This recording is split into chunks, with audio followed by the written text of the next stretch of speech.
Malala's Magic Pencil, written by Malala Yousafzai. Do you believe in magic? When I was younger, I used to watch a TV show about a boy who had a magic pencil. If he was hungry, he drew a bowl of curry and it appeared. If he and his friends were in danger, he drew a police officer. The boy was a little hero, always protecting people who needed help. How I wanted a magic pencil too. If I had a magic pencil, I would use it to put a lock on my door so my brothers couldn't bother me, stop time so I could sleep an extra hour every morning, erase the smell of the trash dump near our house. And I would use it to make other people happy. I would draw the most beautiful dresses in the world for my mother, the best buildings in the valley for my father so he could open many schools where children would study for free, a proper ball so my brothers and I no longer had to play with an old sock stuffed with rubbish. Every night before I went to bed, I wished for a magic pencil of my own. And every morning, I would wake up and check my cupboard, but the magic pencil was never there. One day, I was throwing away potato peels and eggshells at the dump. I was wrinkling my nose, swatting away flies, and making sure I didn't step on anything dirty in my nice shoes when I saw a girl about my age sorting trash into piles. Nearby, boys were fishing for metal scraps using magnets on strings. When my father returned home from work, I told him what I'd seen. It made him sad. "Abba," I said. "Yes, Johnny," he said back. I always liked when he called me dear one. "Why haven't I seen that girl in my class?" "Because," he said, but he didn't finish right away.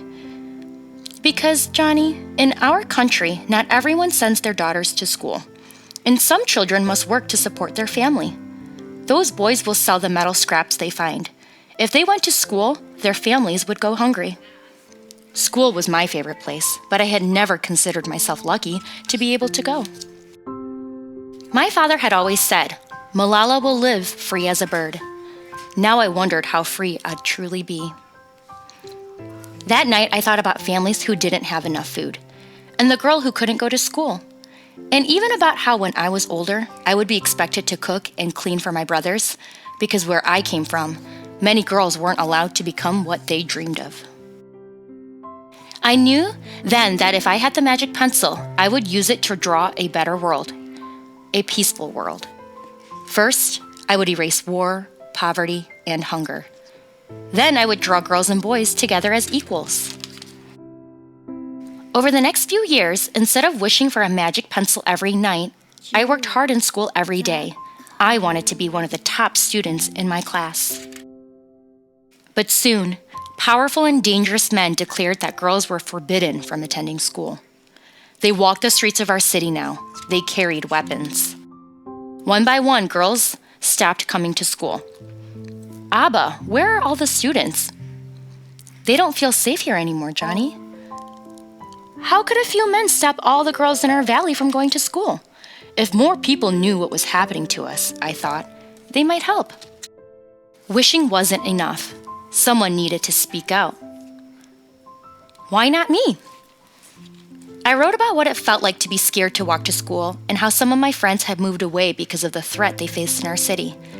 I wrote about how much I loved school and how proud I was of my uniform. Once I started writing, I didn't stop. I wrote speeches and traveled around my country, sharing my story. I even talked to a reporter from a famous international newspaper.